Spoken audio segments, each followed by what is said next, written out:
Olá, tudo bem? Complementando a série das aulas sobre legislação de arquivo, hoje nós vamos falar da medida provisória 2200, que na realidade institui a infraestrutura de chaves públicas brasileira, a chamada ICP Brasil.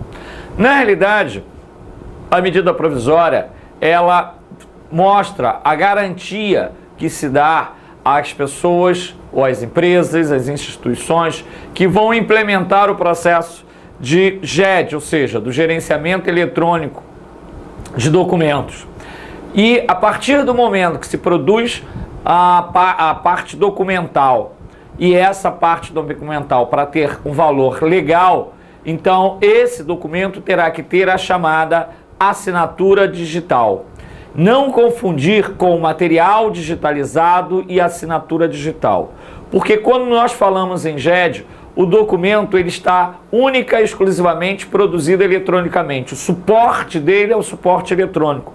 Então, teoricamente, não se deve ter esse documento produzido em papel, em suporte papel. Então, como eu não tenho esse documento em suporte papel, ele está de uma forma, vamos dizer, virtual. Então, para a garantia das informações nesse documento, terá que ter a chamada assinatura digital.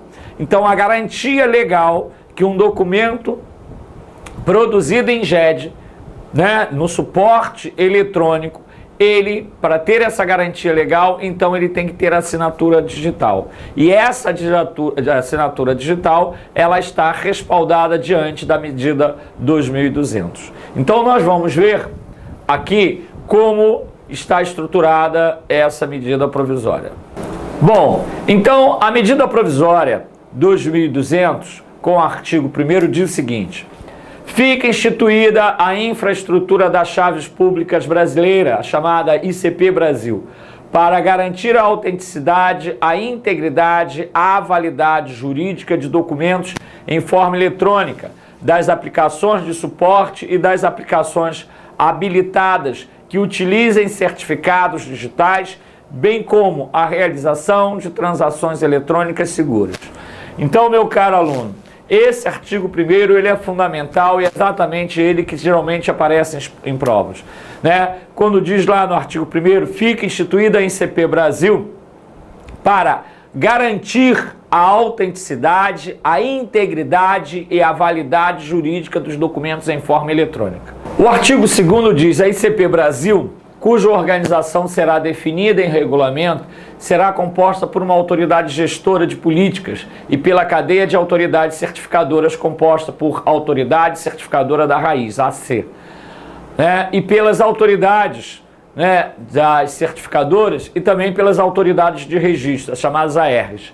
Então, na realidade, nós vamos ter, por parte do governo federal, uma autoridade gestora que vai conceder exatamente às ACs, ou seja, nas autoridades certificadoras, vai conceder às ARs, ou seja, às autoridades de registro. Então, as empresas que porventura venham ter o interesse de ter as suas informações produzidas em GED, vão obter das autoridades esse registro, as chamadas ARs. Bom, no artigo 10º ainda diz o seguinte: consideram-se documentos públicos ou particulares para todos os fins legais os documentos eletrônicos que trata esta medida provisória. Então, tanto os documentos públicos quanto os documentos privados que tenham ARs, e as ACs, ou seja, as certificações, eles terão o valor legal conforme determinação da medida provisória. Parágrafo 1º. As declarações constantes dos documentos em forma eletrônica produzidos com a utilização de processo de certificação disponibilizado pela ICP Brasil presumem-se verdadeiros em relação aos signatários, na forma do artigo 131 da Lei 3.071 de janeiro de 1916, do Código Civil. Então vejam também como a nossa legislação é antiga, ou seja, na realidade essa é apenas uma referência que diz que todas aquelas informações produzidas por alguém, seja escrita ou falada, mas que de uma certa forma for comprovada, ela tem valor legal. E no caso aqui da medida provisória, da 2200, ela diz que todo documento produzido eletronicamente, ela tem esse valor legal.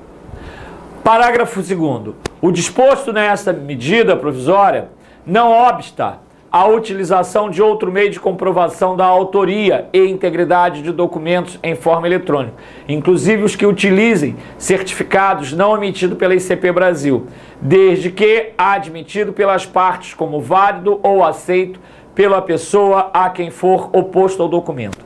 Esse parágrafo 2º, ele é importantíssimo quando ele diz o seguinte: a medida provisória não obsta. O que não é obstar? Ela não cria nenhum tipo de obstáculo à utilização de outro meio. Então você pode ter um outro meio de comprovação da autoria da produção desse documento em forma digital, desde que as partes concordem que aquelas informações são verdadeiras. Ok? Bom, meus caros alunos, então essas seriam as informações básicas necessárias para que você possa estar realizando uma prova e poder responder questões relativas à legislação do JET. Ok? Um grande abraço e vamos seguir com outros conteúdos.